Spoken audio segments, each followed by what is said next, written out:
प्यारे बच्चों, यह माता का आंचल पाठ से संबंधित तीसरा वीडियो है। यहाँ आप देखें पिता का बच्चों के प्रति स्नेह। पिता गंगा में राम नाम लिखे हुए कागज़ को आटे की गोली में लपेटते और मछलियों को खिलाते। भोलानाथ उनके कंधे पर बैठे मुस्कुराते रहते। लौटते वक्त रास्ते में पेड़ की नीची डाल पर अपने पुत्र को बैठाकर झुलाते। यह पिता का वात्सल्य की प्रकाष्ठा को प्रदर्शित करता है। प्यारे बच्चों, 500 बार कागज़ में छोटे छोटे टुकड़े पर राम नाम लिखकर आटे की गोलियों में लपेट कर उन गोलियों के लेकर गंगा किनारे जाती और मछलियों को खिलाती। कंधे पर बैठे भोलानाथ हंसा करते थे। चारा देकर जब घर लौटने लगती तो बीच रास्ते में पेड़ की डालों पर बिठाकर झूला झूलाती। कभी कभी बाबूजी हमसे कुश्ती भी लाते। विचार करके देखो जरा सा कि पिता अपने छोटे बच्चों के साथ कुश्ती लड़ते हैं और कुश्ती में पिता पराजित हो जाते हैं। पराजित हो जाना क्या प्रदर्शित करता है? क्या भोलानाथ अपने पिता को पराजित कर देता है? कदापि नहीं। पिता स्वयं को पराजित होकर अपने बच्चे को आनंदातिरेक का अनुभव कराने का सफल प्रयास करते हैं। समझ गए? यह उत्तान पड़ जाती और हम उनकी छाती पर चढ़ बैठते, मूँछों को कबाड़ते, छुड़ाते और फिर मुझसे खट्टा मीठा चुम्बा मांगते।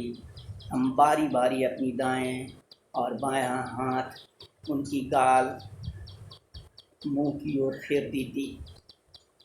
बाएं का खट्टा चुम्मा लेकर जब दाहिने का मीठा चुम्मा लेने लगते तब अपनी दाढ़ी या मूछ गड़ा देती।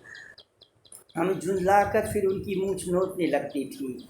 इस पर वह बनावटी रोना रोने लगती और हम अलग खड़े खड़े खिलखिलाकर हंसने लगते।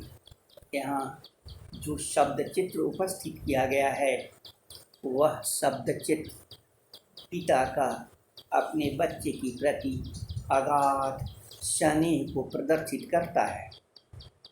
उनके साथ हंसते हंसते जब हम घर जाते तब उनके साथ ही हम भी चौके पर खाने के लिए बैठे। वो अभी हमें अपने ही हाथ से फूल के कटोरे में गोरस और भात सान कर खिलाते थे। जब हम खाकर अफर जाती थी तब मैया थोड़ा और खिलाने के लिए हट करती थी। बाबूजी से कहने लगती, आप तो 4-4 दाने की कौर बच्चे की मुंह में देती जाते हैं। इससे वह थोड़ा खाने पर भी समझ बैठता है कि बहुत खा लिया। आप खिलाने का ढंग नहीं जानते। बच्चों को भर भर मुंह कौर देना चाहिए। जब खाएगा बड़े बड़े कौर तब पाएगा दुनिया मीठा। यहाँ इन वाक्यों से बच्चे के प्रति माँ की क्या सोच है वह उजागर कर रहा है। अगर बच्चा स्वस्थ है, तंदुरुस्त है तो वह इस संघर्षशील ज़माने में ठौर के रूप में अपना स्थान बनाने में सफल होगा। और यही ख्याल से माँ कहती है कि देखिए मैं खिलाती हूँ, मर्द वे क्या जाने बच्चों को कैसे खिलाना चाहिए। और महतारी के हाथ से खाने पर बच्चों का पेट भी भर जाता है।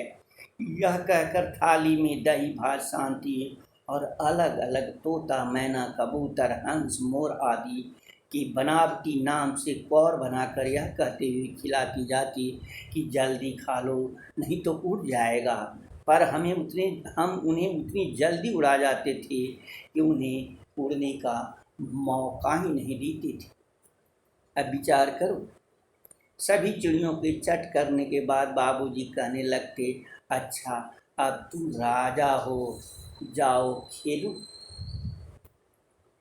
अभी यहाँ बच्चों की खेल के संदर्भ में कुछ बातें कही गई। कहा जाता है कि बच्चे के खेल और माँ का प्यार अद्भुत है। माँ अपने बच्चे को पकड़कर माथे पर तेल चपोर देती थी। बच्चा छटपटाता था, परंतु वह बिना चपोरे नहीं छोड़ती थी। हम रोने लगते और बाबूजी उस पर बिगड़ कर खड़े हो जाते, पर वह हमारे सिर में तेल बोत कर ही हमें उबट कर ही छोड़ती थी।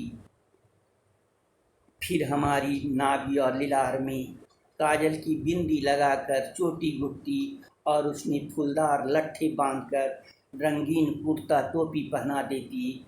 हम खासे कन्हैया बनकर बाबूजी की गोद में सिसकती सिसकती बाहर आती। बाल स्वभाव पर विचार करके देख। बाहर आने के बाद भोलानाथ अपने कुछ साथियों को खेलते हुए देखता था और वह तुरंत चुप हो जाता था। बच्चे आपस में तमाशा करते थे। तमाशा भी ऐसे तैसे नहीं, तरह तरह के नाटक। चबूतरे का एक कोना नाटक घर बनता था। बाबूजी जिस छोटी चौकी पर बैठकर नहाते थे वह रंगमंच बनती थी। उसी पर सरकंडे के खम्भे पर कागज का चंदोवा तान कर मिठाइयों की दुकान सजाई जाती थी।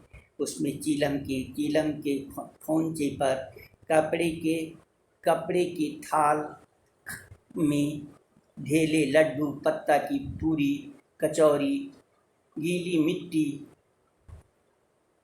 के बटखरे और जस्ते के छोटे छोटे टुकड़े के पैसे बनाते।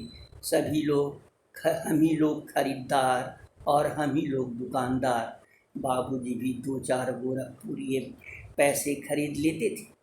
थोड़ी देर मिठाई की दुकान बढ़ाकर हम लोग घरौंदा बनाने लगते।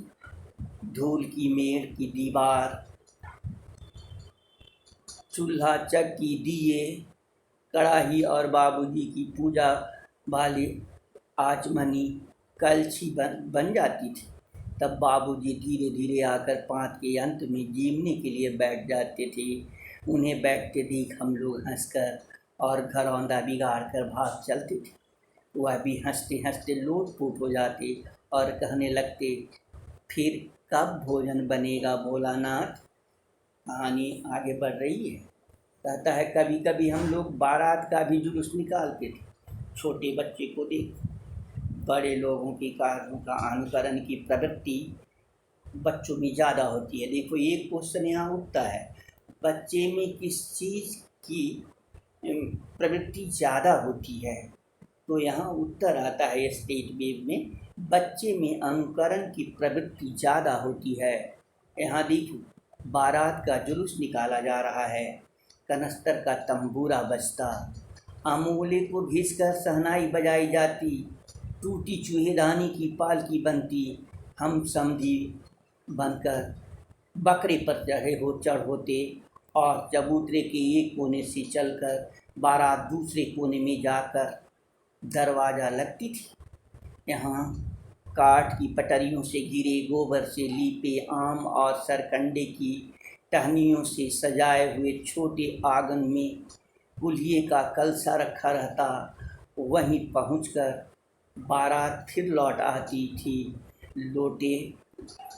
लौटने की समय खटोली पर लाल ओहार डालकर उसमें दुल्हनिया को चढ़ा लिया जाता था और आने पर बाबूजी ज्यों ही ओहार उठाकर दुल्हनिया को मुख निहारने लगते, तब ही हम लोग हंसकर भाग जाते। थोड़ी देर बाद फिर लड़कों की मंडली जुट जाती।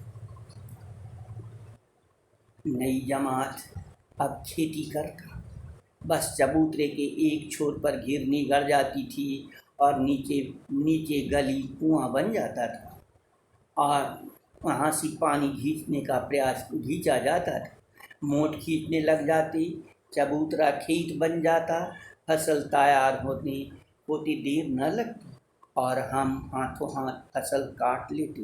काटते समय गाते, ऊंच नीच में बनी क्यारी, जो उपजी जो भई हमारी। यह बच्चों द्वारा गाए जाने वाले स्लोगन है बेटे। अब आप शेष अगले वीडियो में। धन्यवाद बच्चों।